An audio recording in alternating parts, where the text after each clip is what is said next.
Para naman sa update sa pagsisikap ng National Disaster Risk Reduction and Management Council na mapagaan ang anumang masamang epekto ng kalamidad, makakausap po natin sa linya ng telepono si NDRRMC Executive Director at Undersecretary Benito Ramos. Ito po ang unang panayam namin sa kanya ngayong 2013. Magandang tanghali po, Yusek Ramos, at Happy New Year po sa inyo. Magandang tanghali din, Carvi. Magandang tanghali din sa ating mga kababayan. Alright, Yusek, kumusta na po ang sitwasyon ng mga nasalanta po ng bagyong Pablo dyan po sa Davao Oriental at sa Compostela Valley?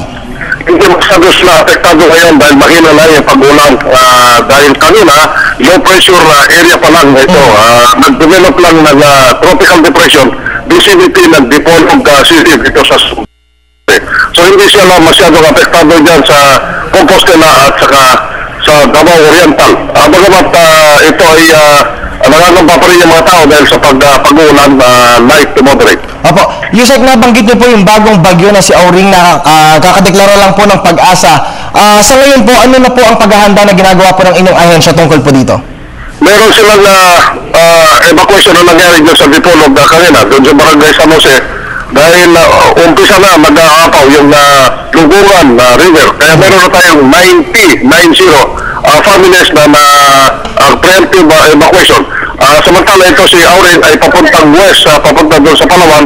Kaya pinartigan na natin ito yung Palawan, lalo na itong south of Puerto Princesa. Yung mga munisipyo dyan, Aborlan, Brooks Point, itong Batarasa, at yung Nara, at yung western municipalities of Palawan. Yung dalawa ito, yung Quezon at saka Rizal, ay about 18 hours.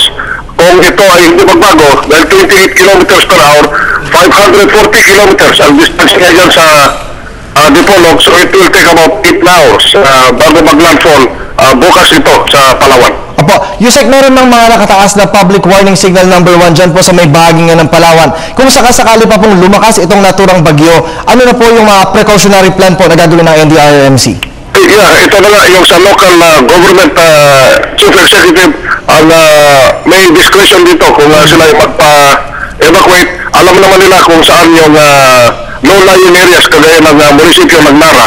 So, ibigay natin ito sa local na pamahalaan yung discretion kung sila ay mag-preemptive evacuation. Dahil inaasahan natin na ito si Auring habang nagbibiyahe dito sa Sulusi in between Dipolog and Palawan, it might gain strength. Baka lalakas ito. Ayan ang characteristics ng bagyo.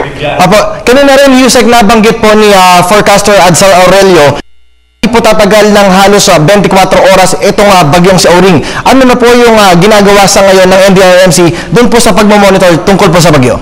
Ito na nakapag-handa na tayo, nawarningan na natin lahat ng local at national government agencies. Kagaya ng Coast Guard ay klinos na ang pantalan muna pansamantala dyan sa vicinity ng Dipolog at saka itong southern tip of Negros Oriental. Kagaya ng Dumaguete City, Siaton, Sambuanguita at itong Hinubaan. Yung mga pantalan papunta dyan sa Siquijor and then Cebu City ay pansamantala na klinos muna dahil masungit ang panahon sa vicinity nito in between Zamboanga del Norte and the province of Negros Oriental. Apo, Yusek, ilihis ko lang po ng kaunti. Kamusta na po ang sitwasyon naman po ng mga nasalanta po ng bagyong Quinta kamakailan? Pagaling kami doon ng Sabado, humupa na yung baha doon, lalo na doon sa 23 municipalities na affected na ng Aklan, Iloilo at saka yung Capiz. Ang relief operations doon ng DSWD at kasama na rin yung 301st Infantry Brigade kay Colonel Arnold Quiapo, nagtutulungan din ng local na pamahalaan. Apo, meron na po ba tayong update tungkol po dun sa housing project po na isinasagawa ng pamahalaan tungkol po dun sa mga naapektuhan ng bagyo? Yes, dito ang marami na rin yung bunk houses na pinagawa ng DSWD dyan sa dalawang probinsya ng Compostela at saka Davao Oriental. Nag-uumpisa na rin dyan sa probinsya ng Iloilo. Alright, panghuli na lang po, Yusek, mensahe po sa mga taong bayan, lalo na po rin sa mga apektuhan po ng bagyong Auring sa ngayon. Opo, sa ating mga maningisda na naman, hindi lang ito sa Zamboanga del Norte at saka dito sa Negros, kundi dyan sa Palawan. Dahil dyan ang maraming maningisda, lalo na yung ating mga malinis na naman na magaling na naman sa Soc Sargent, South Cotabato, Sarangani, and General Santos City.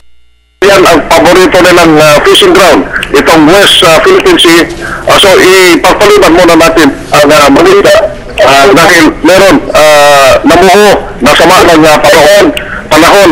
Ito ay nagiging unahan na bagyo ng taon 2013. Si Auring nandito pa sa vicinity ng Zamboanga del Norte at papunta dyan sa probinsya ng Tawal. Ipagpaliban muna na din po natin ang pagbiyahe sa mga lugar nito dahil matataas ng alon sa ngayon. Okay, at kung sakali pong mga ilangan ng tulong ng ating mga kababayan, saan pong mga numero sila maaaring tumawag po, Yusek? Meron tayong NDR, yung Municipal Disaster Risk Reduction Council. Every municipality is organized po ito hanggang doon sa provincial DRRM ng Palawan. Alright, well said po. Maraming salamat po sa oras po ninyo. Si Yusek si Undersecretary Benito Ramos ng NDRRMC. Maraming salamat din. Magandang tanghali.